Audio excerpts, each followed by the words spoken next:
आश्रम More tractors जवळजवळ 10 वर्ष झालं हे टेक्निशियन म्हणून काम करतो. तर आज आपण पाहणार आहोत B2741S या मॉडेलबद्दलची माहिती.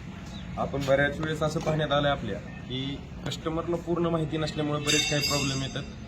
जे प्रॉब्लेम ते घरच्या घरी सॉल्व्ह करू शकतात, पण ते प्रॉब्लेम टेक्निशियनपर्यंत येतात जेणेकरून त्यांना माहिती नसल्यामुळे. त्याच गोष्टीबद्दल आपण आज जाणून घेणार आहोत. सुरुवात करूयात आपण काही त्याची काळजी घेतली पाहिजे, कुठल्या गोष्टीची माहिती पाहिजे कस्टमरला आणि त्या गोष्टी चेक केल्या पाहिजे. सुरुवात करूयात आपण इंजिन लेवल चेक करण्यापासून.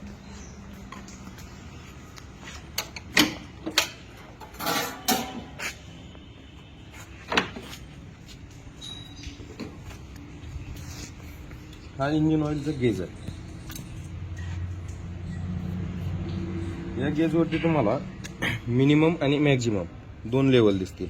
तर आपल्याला या दोन्ही लेवलच्या मध्ये या आसपास इथं इंजिन ऑइल पाहिजे. जर ते असेल तर ते ओके आहे. आपण पाहू शकता इथपर्यंत ऑइल आहे, तर ही इंजिन ऑइल लेवल ओके आहे. ज्या वेळेस आपण लेवल चेक करतोय त्यावेळेस इंजिन हे थंड कंडिशनमध्ये पाहिजे. म्हणजे मिनिमम 2 ते 3 तास ट्रॅक्टर बंद कंडिशनमध्ये असेल तर त्याचं ऑइल पूर्ण खाली येईल आणि त्यावेळेस आपल्याला ऑइल लेवल सगळ्या कुलंट लेवल जे असतील ते ओके कंडिशनमध्ये दिसून जातील. त्यानंतर पुढची लेवल येईल आपली इंजिनच्या बाबतीत. जर विचार केला तर कुलंट लेवल, जे की इंजिनला थंड ठेवण्याचं काम करतं. याच्यावरही तुम्हाला मिनिमम आणि मॅक्झिमम अशा 2 मार्क दिसतील. तर यामध्ये देखील आपल्याला मिनिममच्या वरती आणि मॅक्झिममच्या खालती अशी कुलंटची लेवल पाहिजे. आता पाहू शकता आपण इथपर्यंत त्याची लेवल आहे. ठीक आहे.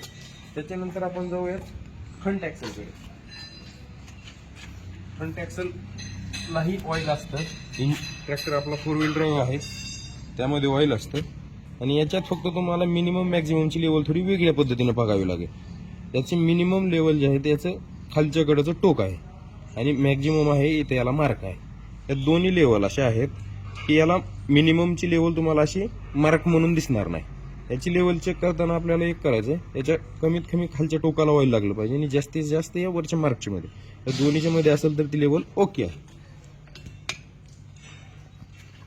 आता आपण पाहू शकता इथपर्यंत त्याची ऑइल लेवल आहे, तरी ऑइल लेवल ओके आहे. आणि दुसरं 4 व्हील ड्राईव्ह ट्रॅक्टरमध्ये ज्यावेळेस पुढच्या ॲक्सेलमध्ये ऑइल असतं त्यावेळेस ट्रॅक्टर चालत असताना त्याच्यामध्ये हवा तयार होते, तर ती हवा काढणं गरजेचं असतं. ज्यावेळेस आपला ट्रॅक्टर 1 तास, 1.5 तास, 2 तास चालतो, काम झाल्यानंतर किंवा 2 तासानंतर कंटिन्यू दिवसभर काम चालणार असेल तर 1.5 ते 2 तासाला एकदा ती गेज काढली पाहिजे. जर गेज काढली तुम्ही त्याची तर त्यातली जी हवा तयार झालेली आहे ती हवा पूर्णपणे बाहेर येईल आणि त्याच्यामुळं जे तुमचे पुढचे मेंटेनन्स येणार आहे ते येणार नाही. मेंटेनन्स येणाऱ्या गोष्टी काय असतात, जर हवा नाही काढली तर ती हवा कुठून तरी पास होण्याचा प्रयत्न करणार. आपण जर नाही काढली तर ऑटोमॅटिक बाहेर येण्याचा प्रयत्न करणार. त्याच्यासाठी लो पॉईंट काय असतात, एक ऑइल सील जो रबरी पार्ट असतो तो डॅमेज होईल आणि तिथून तुमचं ऑइल बाहेर येईल. जर तो मेंटेनन्स कमी करायचा असेल तर आपल्याला एअर काढणं गरजेचं आहे. त्याच्यानंतर आपण येऊ हायड्रोलिक कडे. हायड्रोलिकची लेवल चेक करण्याचा गेज हा तुम्ही पाय ठेवता त्या पायाच्या पाठीमागच्या बाजूचा आहे. इथं मात्र तुम्हाला मिनिमम आणि मॅक्झिममची लेवल पाहता मिळेल. आजच्या ट्रॅक्टरमध्ये फक्त तुम्हाला एका ठिकाणी मिनिममची लेवल अशी मार्क दिसणार नाही.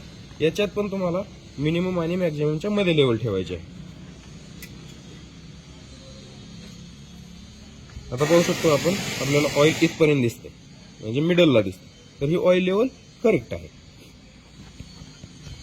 आपल्या ट्रॅक्टरमध्ये ह्या 4 लेवलचे पॉईंट आहेत. एक इंजिन, आता आपण आतापर्यंत जे पाहिले ते लेवलचे पॉईंट सगळे पाहिलेत. आणखीन एक लेवलचा पॉईंट आपला पुढे बाकी आहे. आणि ट्रॅक्टर काळजी घेण्यासाठी ज्या गोष्टी करायच्या आहेत त्या गोष्टी आपण पाहत आहोत. त्याच्यानंतर आपण येतोय बॅटरीजवळ. ही बॅटरी आपल्या ट्रॅक्टरमध्ये एक्साइड कंपनीची येते. याला देखील लेवल असते. या ठिकाणी लिहिलेलं दिसतंय म्हणजे मिनिमम आणि मॅक्झिमम.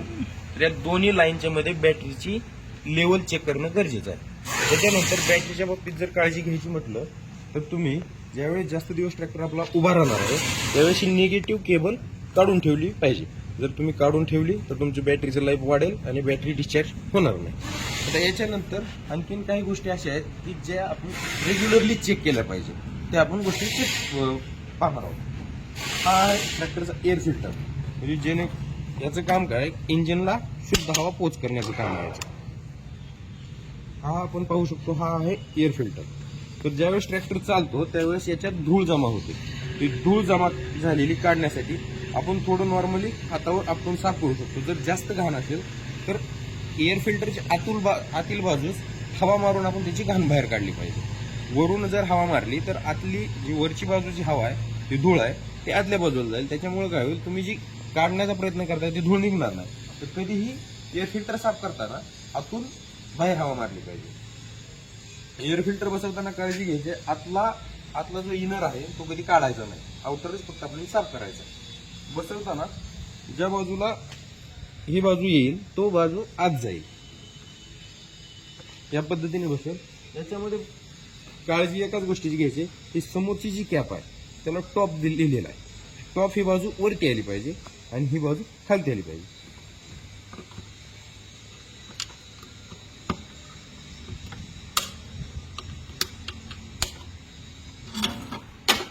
या पद्धतीने तुमचा हा नॉब खाली येऊन जाईल. त्याच्यानंतर आपल्याकडे बऱ्यापैकी ट्रॅक्टर हीट होण्याचे प्रॉब्लेम आपल्याला जाणवतात. तर आपल्या ट्रॅक्टरमध्ये ही पुढे रेडिएटरला नेट दिले. हे नेट देण्याचं कारण काय, जर समजा नेट इथं असेल तुमचं, तर ज्यावेळेस शेतात काम करतात त्यावेळेस पालापाचोळा पूर्ण या नेटवरती येऊन जमा होईल. जर जमा झाला तर काय होईल, इथून जी गार हवा इंजिनला जाणार आहे, जी वातावरणातली हवा आहे, ती इथं घाण झाल्यामुळे इंजिनला जाणार नाही. त्याच्यामुळे एक आपण डेली यूज मध्ये करायचं, ही जाळी काढून ह्याच्यावरती जी घाणी ती साफ केली पाहिजे. ही साफ केल्यामुळे काय होईल, पुढची जी वातावरणातली हवा येणार आहे ती पूर्ण इंजिनला थंड मिळून जाईल आणि त्याच्यामुळे ट्रॅक्टर गरम होणार नाही. त्याच्यानंतर आपण आता काही गोष्टी फ्यूल लाईन बद्दल बघू. हा आपल्या ट्रॅक्टरमध्ये येणारा डिझेल फिल्टर आहे. आता याच्यात बऱ्यापैकी प्रॉब्लेम असे येतात, उन्हाच्या टेम्परेचरमुळे, वातावरणामुळे टाकीमध्ये बाष्पीभवन होऊन पाणी तयार होतं. जर ते पाणी तयार झालं तर ते कुठून तरी डिझेल मार्गेच पुढे येणार आहे. त्याला कुठून तरी ते पाणी काढण्यासाठी आपल्याला काहीतरी सोय पाहिजे. त्यामुळे आपण काय केलं, डिझेल फिल्टरमध्ये तुम्हाला खालच्या बाजूला एक लाल रिंग दिसते, एकदम खालच्या कडेला. जर ही रिंग, जर डिझेल टाकीतलं पाणी आलं तर ही रिंग अशी हळूहळू वरती येईल. त्याचं कारण काय, तर फ्युअल हे वजनानं हलकं असतं आणि पाणी वजनानं जड असतं. त्याच्यामुळे पाणी रिंगच्या खाली येईल आणि ही रिंग वरती येईल. जर तसं झालं तर हा फक्त फिल्टर असा फिरवून निघतो. त्यानंतर तुम्ही त्याचं पाणी काढू शकता आणि रिटर्न आहे असा फिल्टर बसवू शकता. जर ही पाण्याची लेवल वाढत गेली तर ट्रॅक्टर पुढे तुमचा चालणार नाही. याचं कारण काय, तर पुढे पाणी जाते. डिझेल न गेल्यामुळे पुढे ट्रॅक्टर तुमचा चालू होणार नाही. हा प्रॉब्लेम ट्रॅक्टरमध्ये येऊ शकतो. त्याच्यानंतर आता आपण ट्रॅक्टरमध्ये टेक्नॉलॉजी बद्दल बोलतो. त्या झाल्या तुमच्या रेग्युलर तुम्ही रोज ज्या घ्यायच्या काळजी आहेत ह्या बाबतीत आपण पाहिला. पण आता इथून पुढे आपण ट्रॅक्टरची टेक्नॉलॉजी काय आहे ही जाणून घेऊ. आपला ट्रॅक्टर हा 3 पिस्टन इंजिनचा ट्रॅक्टर आहे. 3 पिस्टन इंजिन असल्यामुळं त्याची पॉवर फुल मिळते. दुसरं, ट्रॅक्टरची इंजिनची जी टेक्नॉलॉजी आहे ही आपल्या ट्रॅक्टरमध्ये TVCS टेक्नॉलॉजी आहे, म्हणजे 3 व्हर्टेक्स कंबशन सिस्टीम. ही आपल्या ट्रॅक्टरमध्ये इंजिनची टेक्नॉलॉजी आहे. हे पूर्णपणे मेड इन जपान ट्रॅक्टर आहे. आपण जर तुम्हाला पाहायचं असेल तर आपण इथे इंजिनवर एक प्लेट लावलेली दिसते. या ठिकाणी तुम्हाला मेड इन जपान हा पूर्णपणे उल्लेख दिसून जाईल. तर पूर्णपणे इंजिनची टेक्नॉलॉजी ही पूर्णपणे जपानची. त्याच्यानंतर आपण जर पाठीमागे आलो, हायड्रोलिक मध्ये आपण एक वेगळी टेक्नॉलॉजी आणलेली आहे, जी की SDC म्हणून लॉन्च करण्यात आलेली आहे. ही पाहू शकता. त्याच्यामध्ये तुम्हाला 3 पॉइंट दिले जातात. हा लॉक, ही सेकंड आणि हा 1 पोझिशन, असे 3 पोझिशन दिलेले आहे. ज्यामध्ये जर तुम्ही 0 सेन्सिंगला ठेवलं तर या कंडिशनला तुम्ही रोटावेटर यूज करू शकता, किंवा जी जमिनीच्या वरून चालणारी इम्प्लिमेंट आहे, थोडक्यात तुमचं रोटावेटर असेल किंवा ब्लोअर असेल, हँगिंग टाईप जे ब्लोअर येतात जे की आपण टॉपलिंगच्या आधारे जोडतो, त्या कंडिशनला हा 0 सेन्सिंगला ठेवावा लागेल. त्याच्यानंतर आता इथं सेकंड येतो. सेकंड मध्ये सर्वात जास्त तुम्हाला सेन्सिंग मिळून जाईल. जर इथं पाहिलं हा सेकंड पोझिशन आहे, त्यावेळेस सेकंड पोझिशनला हा रोलर तुमचा या पट्टीच्या समोर येईल. या पोझिशनला आल्यानंतर तुम्हाला हायेस्ट सेन्सिंग मिळेल. ही वापरताना कुठल्या कामात वापरायची, तर ही ज्यावेळेस वापरतो त्यावेळेस आपलं इम्प्लिमेंट जे जमिनीत घुसतं आणि ट्रॅक्टरला पाठीमागं ओढतं, अशा कंडिशन मध्ये आपण हा लिफ्ट वरती घेतो. याचा फायदा काय होईल तुम्हाला, जर तुम्ही पाहिलं तर ज्यावेळेस खल कुळव तरी सारा ही जी इम्प्लिमेंट असते त्यावेळेस जर समजा काही एखाद्या इम्प्लिमेंटला काही खाली मुळी लागली, दगड लागलं, तर त्यावेळेची कंडिशन अशी असते, पुढचा फन जो आहे तो अडकतो आणि पाठीमागून अवजार तुमचं उचललं जातं. त्यामुळे काय होईल, तुमचं अवजार टॉपलिंगला आतमध्ये दाबेल. टॉपलिंगला आत दाबल्यामुळं ज्यावेळेस तुम्ही त्या कंडिशनला ही पट्टी त्याला टेकल, या रोलरला ज्यावेळेस दाबेल त्यावेळेस हा रॉड पुढे सरकला जातो आणि ऑटोमॅटिक तुमचा हायड्रोलिक वरती येईल. त्यामुळे काय होईल, तुमची मुळी किंवा इम्प्लिमेंट जी तुटायचं शक्यता राहणार आहे ते इम्प्लिमेंट तुमचं त्या दगड किंवा मुळीतून बाहेर येईल आणि पुढे गेल्यानंतर ऑटोमॅटिक होतं त्या खोलीवर रिटर्न जाईल. ही आपल्या ट्रॅक्टरमध्ये SDC ही टेक्नॉलॉजी आहे, जी की तुम्हाला इतर ट्रॅक्टरमध्ये पाहता मिळणार नाही. याच्यानंतर जर पाहायला गेलं तर आपल्या ट्रॅक्टरमध्ये सस्पेन्शन सीट दिलेला आहे. हे पाहू शकता आपण, हे ट्रॅक्टर मधलं सस्पेन्शन सीट आहे. याच्यामध्ये दुसरा एक प्लस पॉइंट असा दिलाय, इथे एक नॉब दिलेली आहे. ही नॉब जर वरती उचलली तर सीट 4 व्हीलर टाईप तुमचं मागे आणि पुढे होईल. याच्यामुळं ट्रॅक्टर चालवणाऱ्या व्यक्तीला एक आरामदायक फील 100% मिळेल.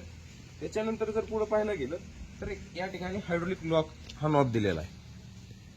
जर हा तुम्ही टाईट केला तर तुमचा हायड्रोलिक वरती लॉक होऊन जाईल आणि ओपन केला की हायड्रोलिक तुमचं रेग्युलरली काम करायला चालू करेल.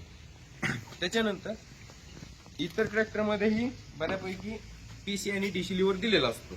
आपल्यातला PC आणि DC लिव्हर थोड्या वेगळ्या पद्धतीने काम करतो. जसं की मी तुम्हाला मगाशी सांगितलं की आपल्या ट्रॅक्टरमध्ये SDC हायड्रोलिक सिस्टीम आहे. त्यावेळेस जर आपण ही एक पट्टी जी दिली आहे, हा DCचा लिव्हर आहे आणि हा PCचा लिव्हर आहे. जो की बाहेरच्या बाजूला येतो तो PCचा लिव्हर, आतील बाजूस येतो तो DCचा लिव्हर. हा लिव्हर आपलं एकच काम करतो, ज्यावेळेस इम्प्लिमेंट आपण चालवतो त्यावेळेस पूर्ण इम्प्लिमेंट वरती घेणे आणि पूर्ण इम्प्लिमेंट खाली सोडणे. आणि दुसरी जी लिव्हर आहे ती DCची, ही इम्प्लिमेंटची खोली सेट करण्याचं काम करतो. जशी तुम्हाला खोली हवे तशी तुम्ही हा लिव्हर सेट करू शकता. त्याच्यानंतर इकडे PTO मध्ये जर पाहिलं आपण तर PTO मध्ये आपल्या ट्रॅक्टरला डबल स्पीड येते.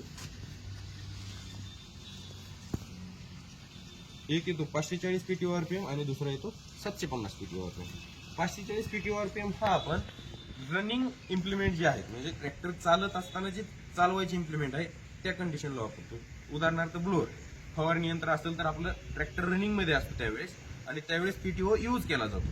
त्यावेळेस आपण 540 यूज करतो. आणि ज्यावेळेस आपली स्टँडी कामं राहतात, उदाहरणार्थ आर्मिचर असेल, पाण्याचा पंप असेल, तुमचं मणीयंत्र असेल, अशा कंडिशनला आपण 750 वापरतो. याचं रिझन काय, जर समजा तुम्ही 540ला ती पण इम्प्लिमेंट चालते, 750ला पण इम्प्लिमेंट चालते, पण जर समजा तेच इम्प्लिमेंट स्टँडी इम्प्लिमेंट तुम्ही जर 540ला चालवलं तर तुम्हाला इंजिन RPM एक्स्ट्रा द्यावं लागेल, की त्यामुळं तुमचं डिझेल कन्झम्पशन वाढेल. पण त्याच ठिकाणी जर तुम्ही 540च्या ऐवजी 750 दिला तर इंजिन RPM तुम्हाला कमी द्यावा लागेल. इंजिन RPM कमी झालं की तुमचं डिझेल कन्झम्पशन कमी झालं. याच्यामुळं हा आपण ऑप्शन 750 दिला. याला आपण ड्युअल PTO म्हणतो. त्यानंतर गिअर सिस्टीम मध्ये बघायला गेलं तर आपल्याकडं 9+3 हा गिअर बॉक्स आहे. हाय, मीडियम आणि लो. आणि या बाजूला पाहिलं तर तुम्हाला 1, 2, 3 आणि रिव्हर्स असा गिअर बॉक्स दिसेल. म्हणजे याच्यात तुम्हाला रिव्हर्स मध्ये 3 स्पीड मिळतील आणि फॉरवर्डला 9 स्पीड मिळतील. जसं की H मध्ये 1, 2, 3 आणि रिव्हर्स, मीडियम मध्ये 1, 2, 3 आणि रिव्हर्स, आणि लो मध्ये 1, 2, 3 आणि रिव्हर्स. तसं पाहायला गेलं तर आपला 2741 हा ट्रॅक्टर स्प्रिंगसाठी सर्वात जास्त चालतो. याचं कारणच आहे आपला गिअरबॉक्स आणि इंजिनची पॉवर. तर अशा पद्धतीने या ट्रॅक्टरमधली पूर्ण माहिती आहे. धन्यवाद.